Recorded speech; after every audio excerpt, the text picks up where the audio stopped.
All right. Well, hello, everyone, and welcome to the Speed Traveler Roadshow. I'm Chris Evertsen along with Charlie Frank, and you're listening to us live on KHTS AM 1220, FM 98.1. Of course, we're available wherever you download your favorite podcasts. And, of course, check us out on social media at The Speed Traveler across all social media platforms. That includes YouTube. I'm dropping my pencil. And, Charlie, it's going to be I actually think this is a fun show today. Yeah, we have a lot of fun car stuff, automotive stuff in store today.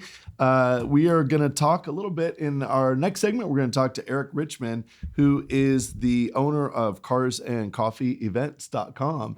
And what's cool about that is, there's a million cars and coffee events around the country. And if you haven't been to a cars and coffee event, you should go. It doesn't matter what you bring. I think that's what I love about it. You don't have to bring anything. Just show up. You can show up and look around, or if you've got whatever it is, an old Triumph or something, you can show up. And what's cool is that you'll probably be parked next to a Ferrari F40. Yeah. And that's what I love about those events. So Eric's going to come up in our next segment. Also, a little bit later in the show, we are going to talk about the Mazda brand. Every week on the Speed Traveler, we pick a featured marque, and this week it's the Mazda brand. And some people might be like, Mazda, that's not interesting. But Mazda makes some really interesting, great cars. Yeah, they really do. There's a huge pedigree there, a lot of innovation, and a lot of news happening right now. So. There is. And also, one other interesting thing about Mazda that we'll come back and talk about a little later is, there's a car, there's really been many cars, but there's one in particular that we're going to talk about that actually just doubled in value in the last 5 years. Unbelievable. Yeah. So that goes to the buyer's guide right there. Yeah, exactly. Also, we're going to, in a little bit later in the show, we're going to talk about the Dakar Rally that's going on right now in Saudi Arabia. It's the biggest off-road race in the world. It's really, really interesting.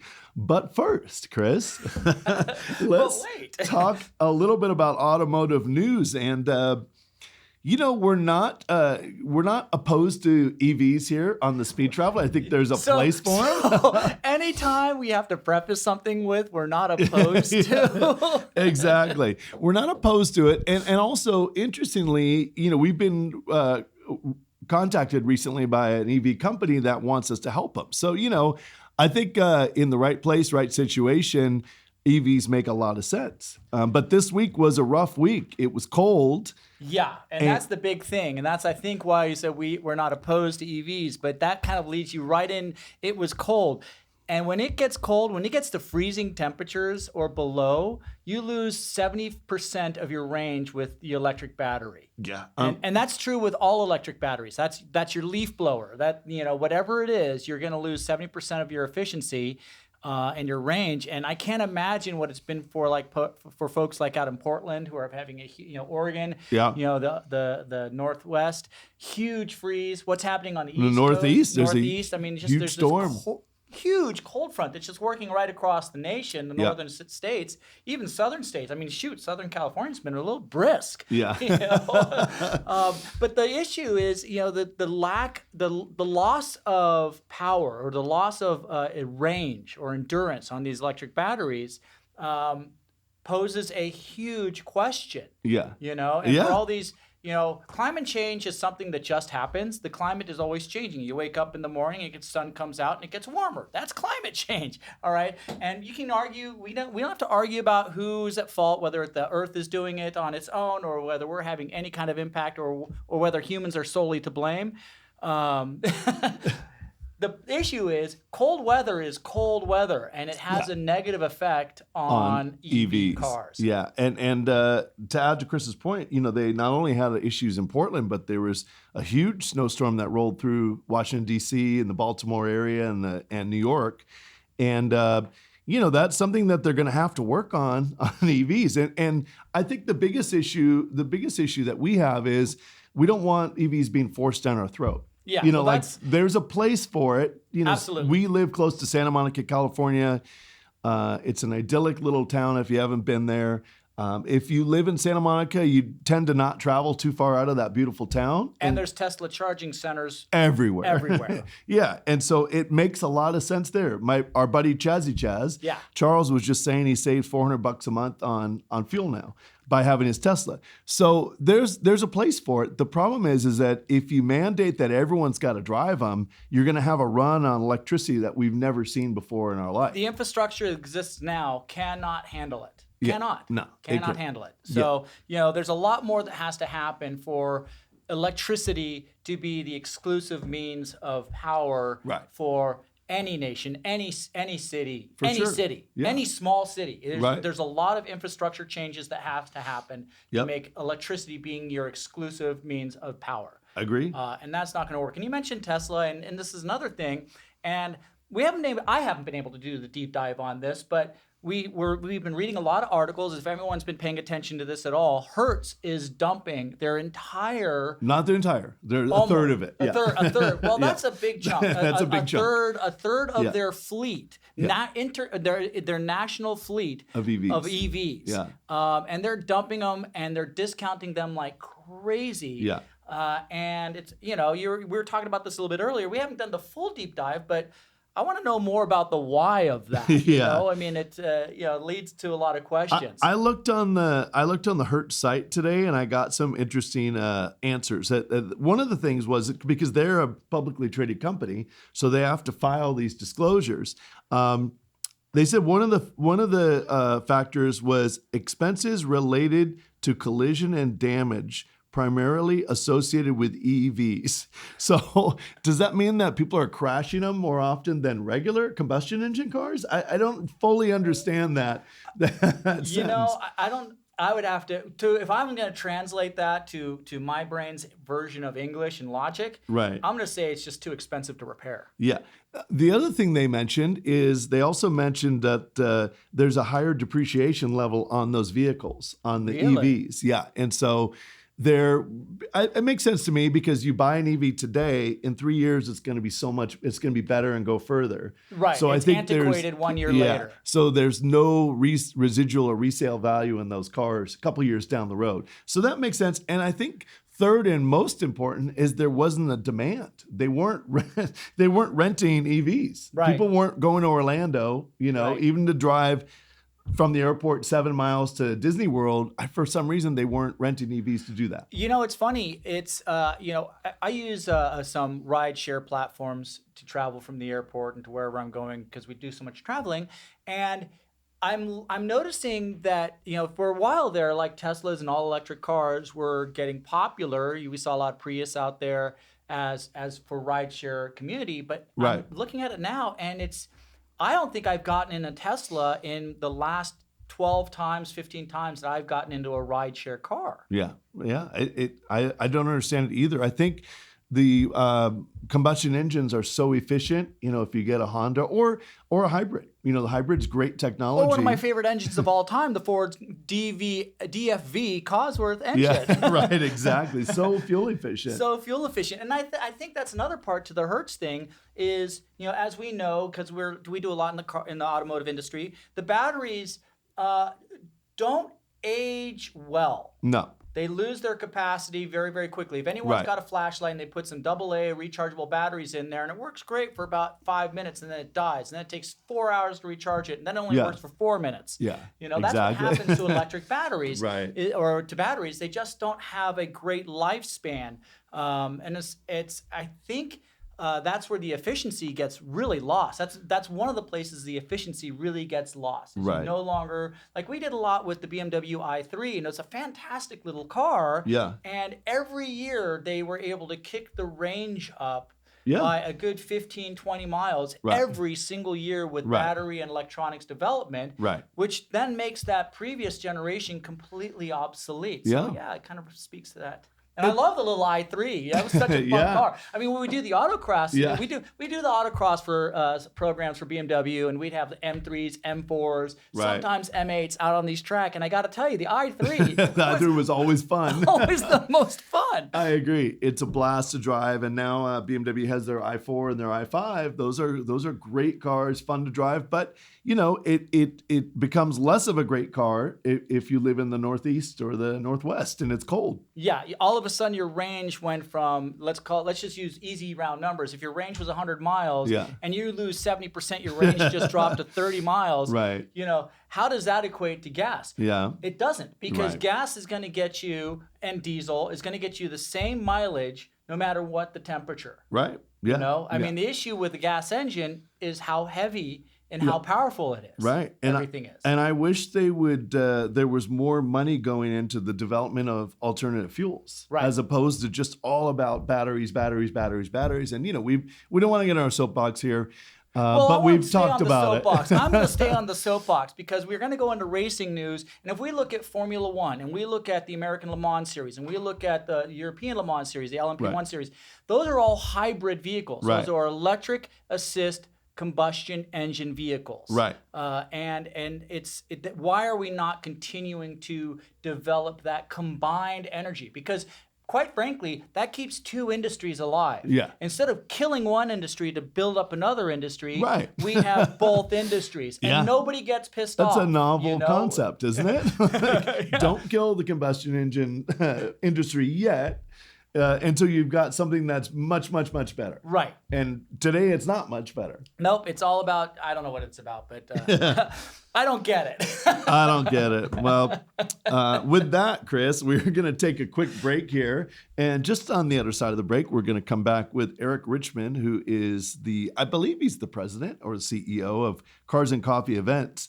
Carsandcoffeesevents.com. Very important. Go visit that site in the break. Yeah. Check it out, and we'll come back on the other side with a lot more. I'm looking forward to that. Eric's a cool guy. All right, well, welcome back to the Speed Traveler Roadshow. I'm Chris Evertsen along with Charlie Frank, and you're listening to us live on KHTS AM and FM radio. And Charlie, we got a great calling guest on the line right now, and I'm really excited to get into this conversation because it's near and dear to our hearts. Yeah, it really is. And with the Speed Traveler Roadshow also going podcast, a lot of people are calling us from the East Coast or from the South Florida area, and they're asking us where Cars and Coffee events are because we're always talking cars and coffee. And Eric Richmond owns a company called carsandcoffeeevents.com, and he has put together a giant list of all the cars and coffees. Yeah, Eric, it's great to have you on the show today. How you doing? I'm good. Thanks for having me. Oh, so cool. Now, Eric, when did you get involved with Cars and Coffee? What was your inspiration for starting carsandcoffeeevents.com? My buddies and I were sitting around on a Sunday morning having coffee outside one of our usual spots right when we were coming out of the first COVID lockdown. And you couldn't do anything indoors, at least not where we are in Connecticut. So we tried to find stuff to do outdoors, and being car guys, it was perfect, right? We're each in our own cars and we're each going to our own events. So we're sitting there and saying, well, gee, where are we going to go after this? And nobody had a real good idea, in part because there were so few events, but also because there was really nothing you could do to kind of search and get up-to-date information. Right. And being a web geek, I thought, well, hell, I can do something about that. So I went home and I started mapping out what would eventually morph into carsandcoffeeevents.com. It started out local, just our section of Connecticut. And then people started calling us and saying, well, what about the rest of the state? So we added the state. And then because we are a very small state and we are pretty much neighbors with New York, New Jersey, and Massachusetts, we started adding events in those states and then all of the Northeast. And you can see how it just kind of grew. Oh man, it And has grown incredibly. I mean, I love what you said, where you said, there's so many cars and coffee events, but there was no way to find them. I mean, I go to a bunch of cars and coffee events in San Diego, and they're not on any maps. Yeah. You cannot find them. You just got to know that it's there. They kind of want to try to keep them somewhat exclusive, but it's great that you're putting this together, because there are so many great events in every city across the country, including big cities like Los Angeles. Yeah. There's probably 80 to 100 cars and coffee events every Saturday. Yeah. And, and to that, I mean, how many cars and coffee events do you have on your website? Do you have that number? Last year it was about 17,500. Wow. 17,500. And this is last year's number? Oh my goodness. Yeah, at any given point. And I think it'll actually be bigger this year. Wow. That's really, and you know what's cool about it, Eric, is if you live in a bigger city like we do in Los Angeles, I get tired of going to the same show and seeing the same guys in the same. So it's really nice to kind of expand. And I live out in the suburb of Santa Clarita. And until I went onto your site, I thought there was only one Cars and Coffee here. So, it's really fun to go to different Cars and Coffee events. There's some here in LA that are kind of JDM focused. And then there's ones over more in like the Malibu, Santa Monica area that are all like Ferraris and McLarens. But we were just saying that it's, variety is the spice of life. And we love how each one has their own kind of feeling. That's exactly right. And that was part of the inspiration too, is you get tired of going to the same old events all the time. And it becomes very difficult if you're not a local to know where else you could go. Yeah. The other thing is, a lot of our guys, and again, we're a small part of the country up in the Northeast, but a lot of the guys that I know from the clubs that I belong to like to go on road trips. Yeah. They'll go away for the weekend, or they'll go for a couple of days. And when you do that, you're completely out of your area. Yeah. So where do you go? You go to carsandcoffeeevents.com and find out where the local Cars and Coffee event is. Well, we hope so. Yeah, we've done a lot of, the Speed Traveler has done a lot of road trips. We record some of them. And so, we totally get you. There's a great road out here. It's going to celebrate its 100th birthday in a couple months here. It's a Mulholland Highway. And Mulholland Highway is a road that travels around the hills of Los Angeles. But yeah, we totally get it. And is that something, can you find that info on the site on road trips, or is it just actual Cars and Coffee events? No, there's some of it on the site. Truthfully, okay. We've been focusing entirely on getting events in the calendar. Yep. But the site was built with that kind of thing in mind. There Yep. is a section where if you wanted to contribute from wherever you live, what your favorite roads are Yep. to drive on I a love weekend. That stuff is there. You can also send us pictures. So anybody who's organizing the event that wants to post pictures, just send them along, and we have a gallery for that. And is there an app as well, or is it just a web based right now, or how does that work? So it's a fake app. Okay. It's something called a progressive web app. So when you go to the website, if you do it on your mobile device, Yep. if you're on an Android device, I think it asks you if you want to install the app. And if you're on an iPhone, there are some instructions on the site on how to do it.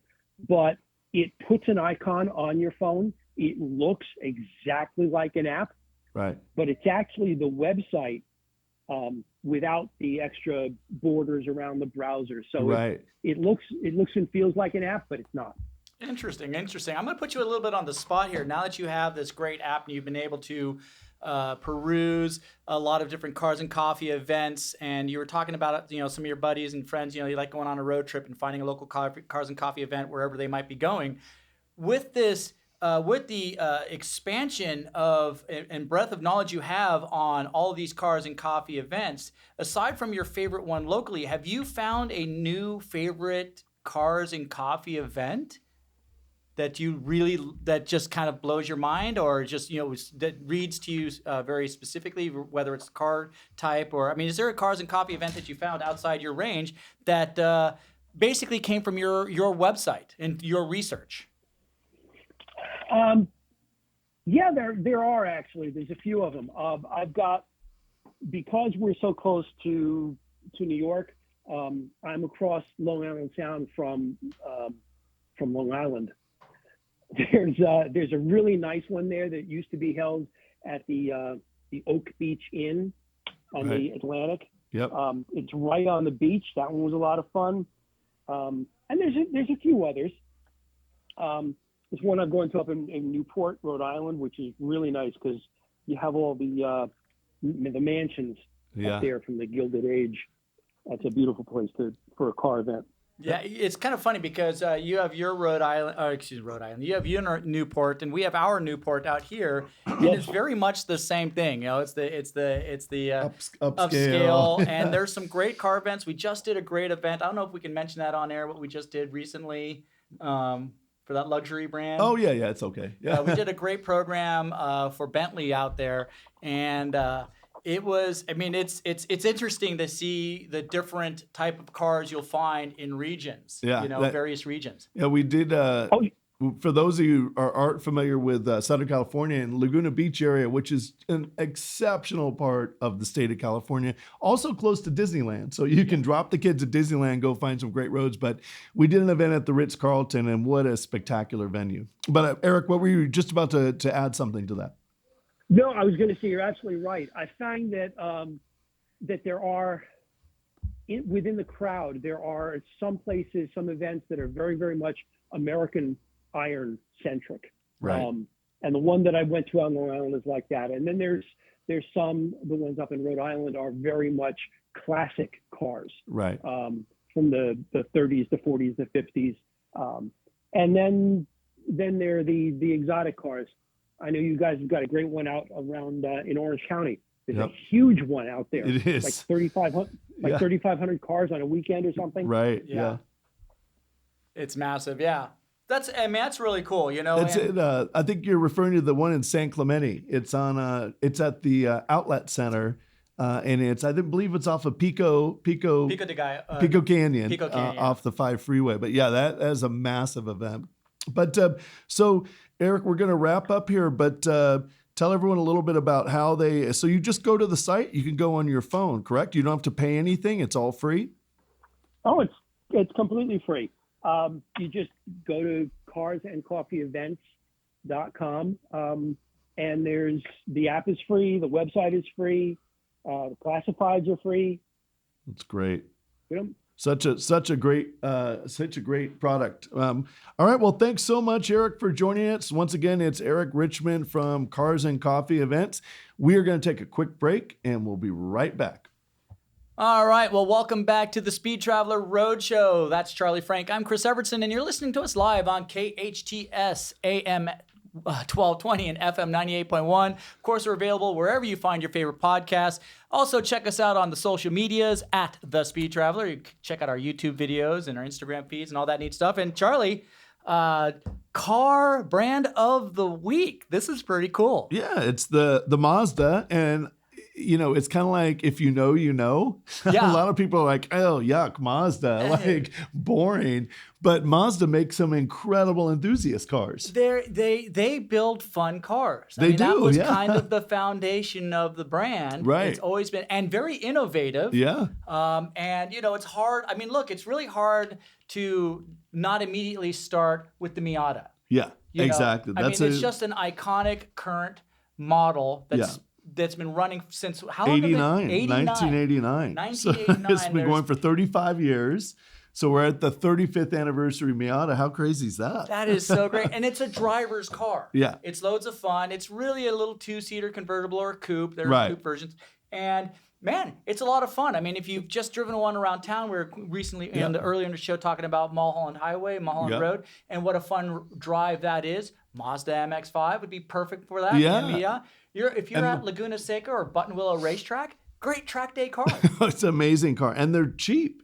You can find them, You can find them, I mean, of course, for $2,000, maybe not ones you want to put on a track, but you can find really good Miatas for $6,000, you know, and it's a manual. It gets great mileage. It has a trunk. It's not gigantic, but, you know, you could fit some stuff in the back, you know. A can of duct tape. A can of duct tape. A can of duct tape.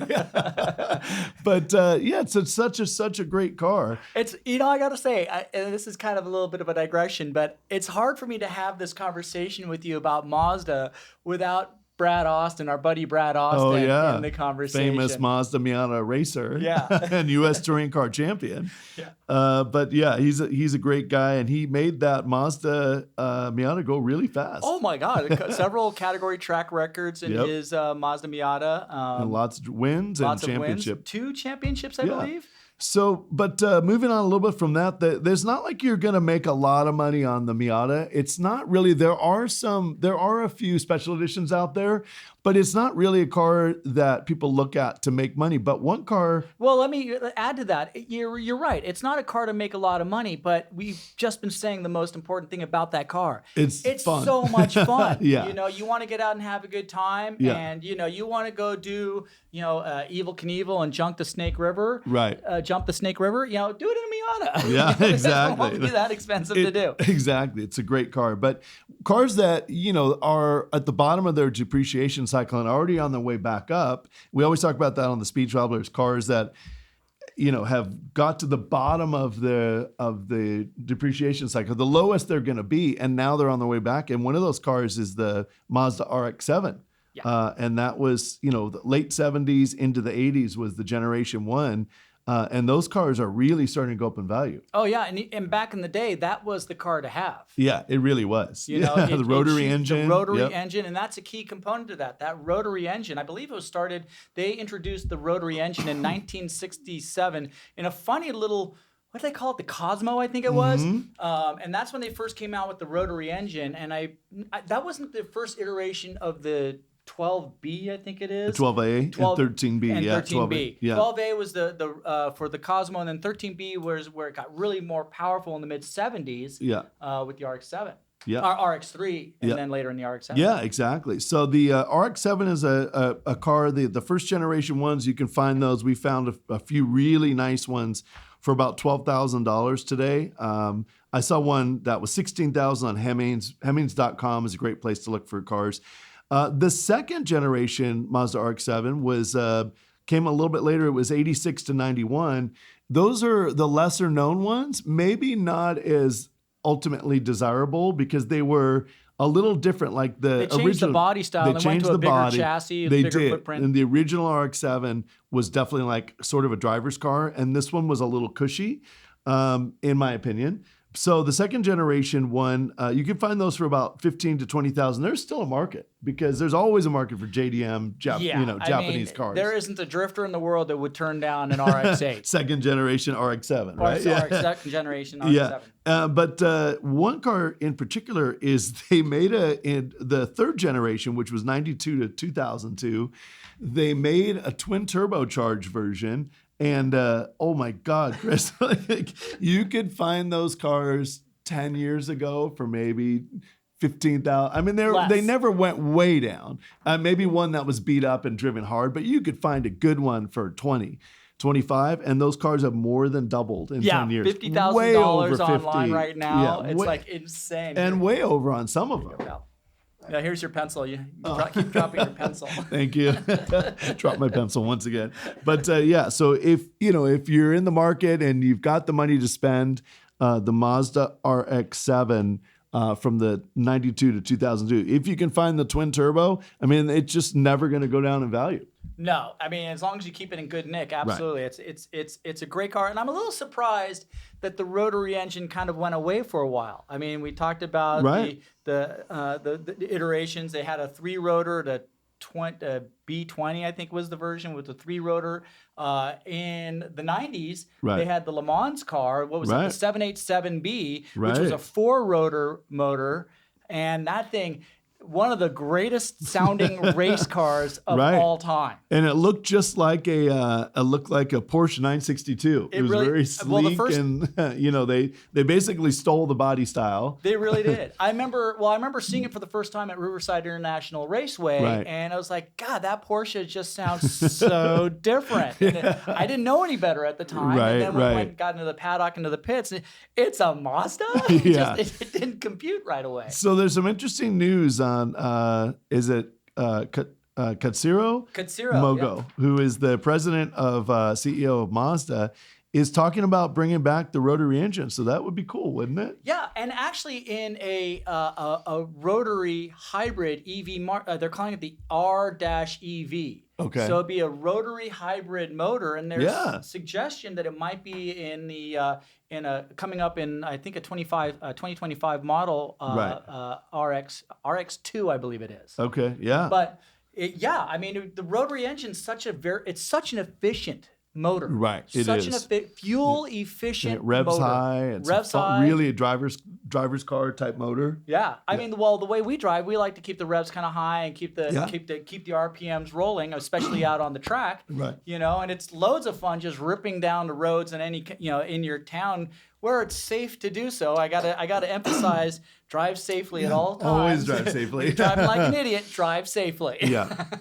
But you mentioned the rotary, and we can't not bring up the Mazda RX-8 built from 2002 to 2012. And those cars are very affordable right now. You can find them for $8,000. Right. They're a manual, they're a 6-speed, they're high revving, they're really fun to drive. So those cars are going to go back up in value. So Yeah. it's a good time to look for a Mazda RX-8 right now. And it's almost impossible. RX-8, and if we go back 5 digits to the RX-3, I used to have. You remember the RX-3 Yeah, station yeah. wagon? Yeah. I had the rotary engine RX-3s. It was the surfmobile. Yeah. I mean, it was a long long station wagon with this racy motor in it. Right. And it was such a sleeper because you get the kids with their Datsun 510s and whatnot, and then this Right. rotary engine would just Blow eat 'em them off. up. And it was such a hideous looking car with that bass Yeah, mouth yeah. grill. Yeah, Which exactly. is commonplace today. Right, now. right, Look yeah. at Bentley, look at anything else. They got these giant bass mouth Yeah, grills. yeah. It And was that a RX-3 was just great hideously car. great. For years there was the IMSA had the main series, and then they had the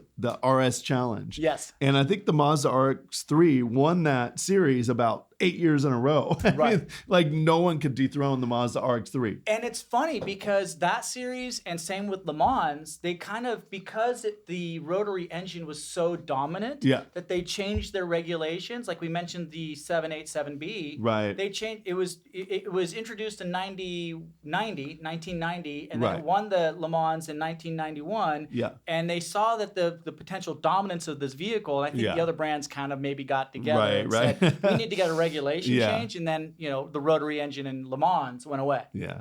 But just to quickly follow up on the RX-8, they did make a special model in 2009 to 2012 called the R3. Those were really limited edition. They have different seats. They got better suspension, lower suspension, and a little wing in the back. So if you're in the market for an RX-8 and you want something that no one else has, you might want to check them out. They're about $15,000 to $20,000 right now, so they're more than double the regular RX-8. But interesting JDM piece of history.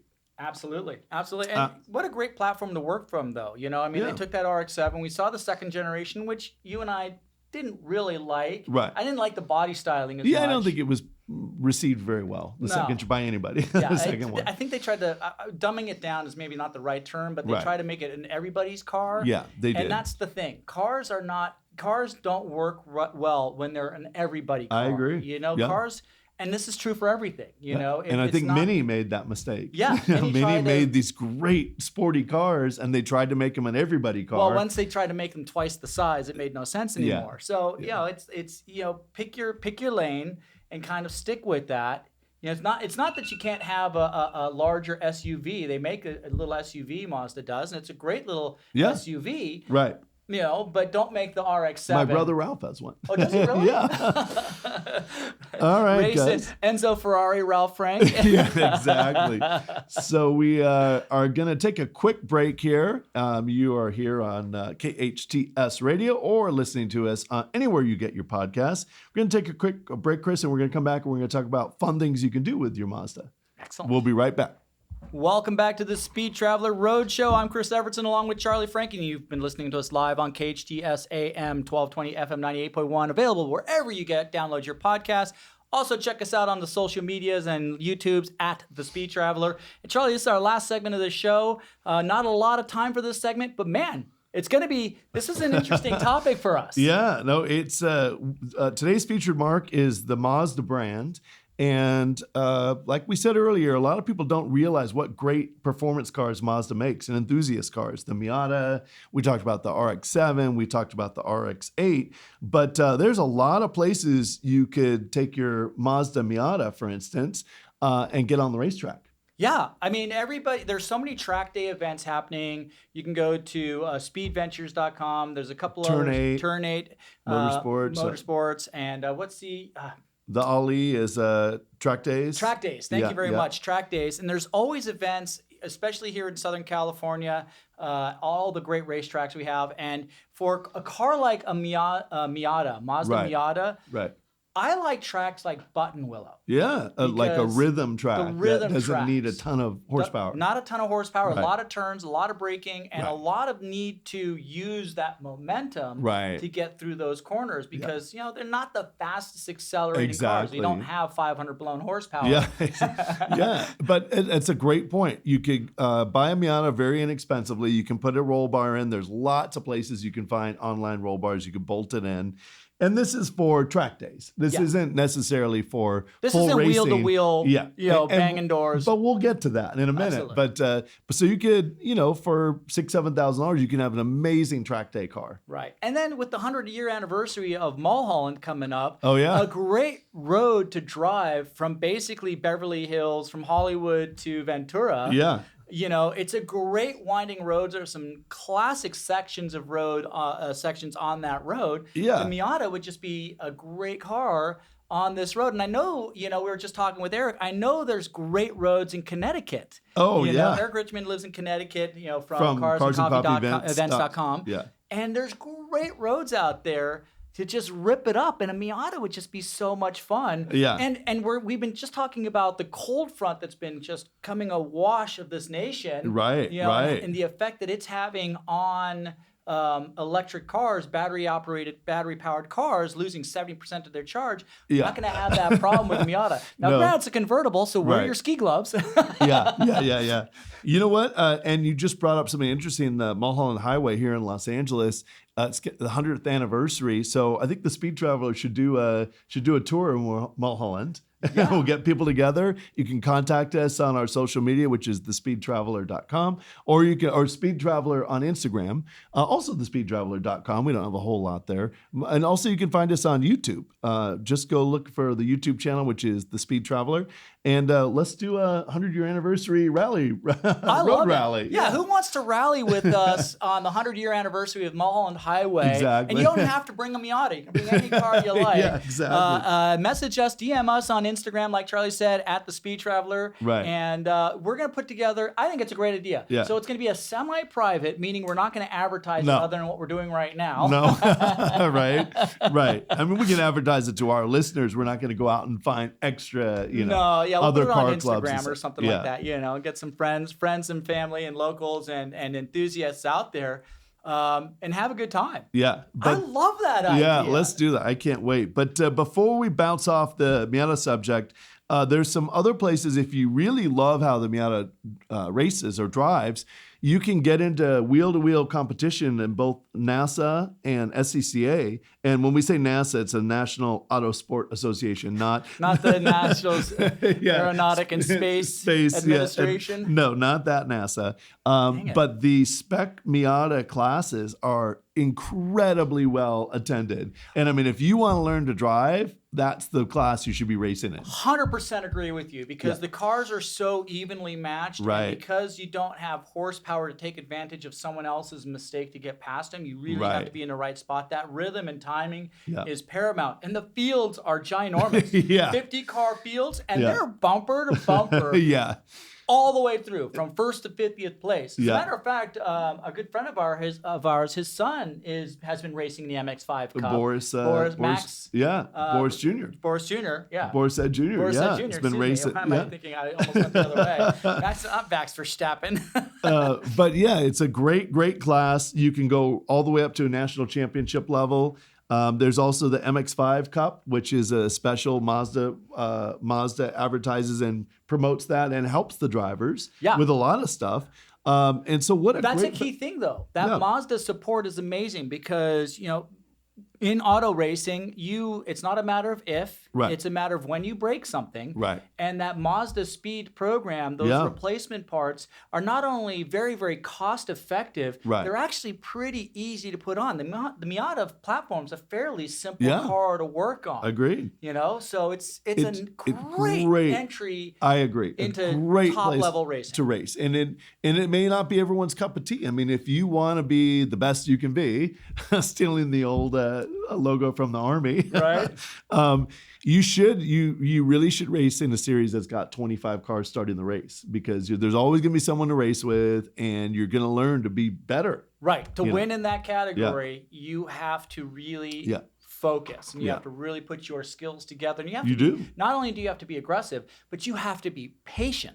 And you gotta focus for 30 minutes. You can't take a holiday. No holidays. No, not just lapping days. It's a great series. And by the way, if you do well in the Mazda series, you will probably do very, very well as you move up. You'll do well in anything you race. Category. But let's talk a little bit about, before we run out of time, the Dakar Rally is going on right now. Oh, my gosh. Saudi Arabia. And, man, the Americans are killing it right now. So unbelievable. First of all, check out any footage you can on the Dakar Rally. Go to the YouTubes and just Google the segments they have. Unbelievable terrain. I mean, beautiful, but not exactly hospitable. No, it's called the Empty Quarter, right? It's one of the most remote deserts in the world. It's in Saudi Arabia's backyard. But man, on the motorcycles, there's divisions. There's motorcycles. There's side-by-sides. And you know what? You bring up a good thing. People really should see it. Just look at one episode. You can find it on YouTube. NBC has been covering the race. So just go to YouTube and look for NBC Sports Dakar. It'll come right up. But they shoot the whole thing from helicopters.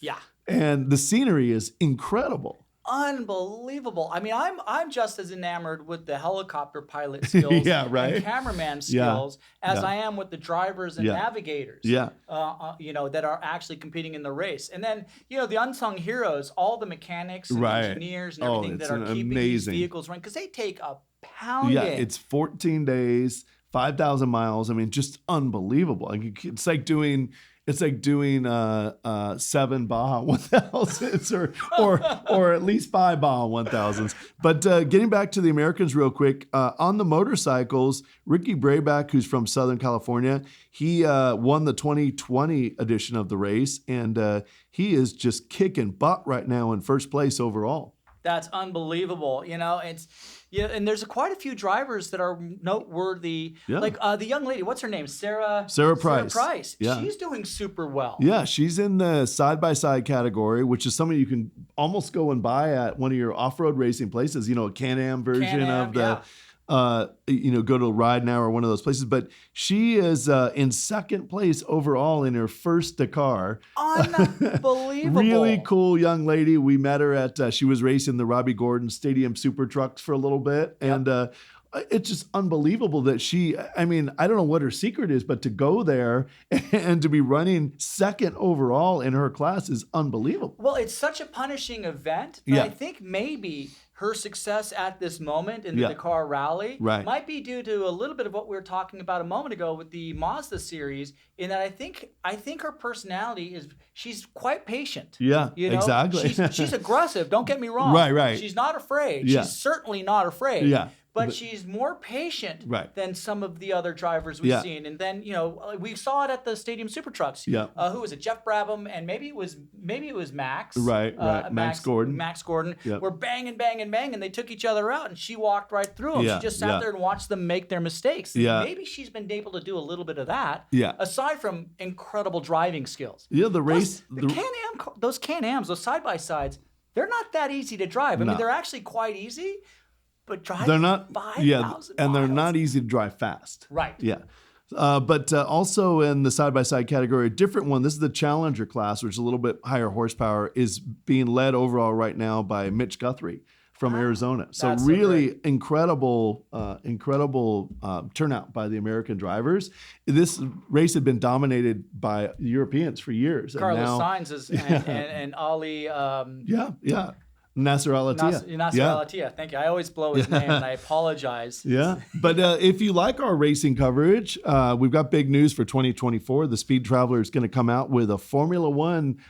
I won't say Formula One only, because we're going to talk a little bit about travel. But a lot of you have requested deep dives into Formula One. So we've got it's going to be podcast only. It's going to be coming to you in the next month. Yeah, super excited about that. We're going to be doing the Formula One season preview. Right. That's going to take place right around the practice session that's taking place in where is Qatar? Bahrain. Bahrain, thank you. Yeah. Bahrain. And that single weekend or week of testing is Right. literally a week before the first race of the season. Yeah, exactly. So there's going to be a lot of news to cover. I mean, if we throw a little F1 news right now, I mean, one, it's the mass exodus at Haas with Gunther Steiner and a couple other people Right. jumping off that ship. Speaking of jumping off ships, Ferrari has lost a lot of sponsors. And I hate the word sponsor, because really I like the word partner better, because Right. hopefully it's a mutually beneficial program. Yep.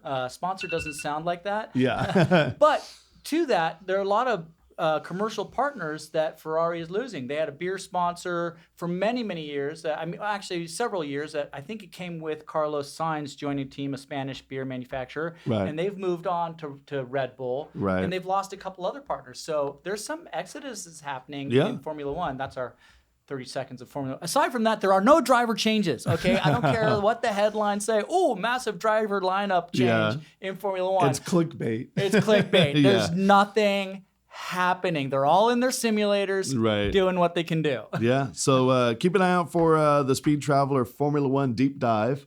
And that's going to be a preview. Did we just name the show? Yeah, I think we did. I think think we that's the just easiest. Yeah. Sometimes the Struggling easiest with names. that. But that'll be coming up. And of course, we're always here on KHTS Radio in Newhall, California. This is the Speed Traveler Roadshow. I'm Charlie Frank, and you have been joined by Chris Evertsen. And we hope you had a good time. We'll see you next week.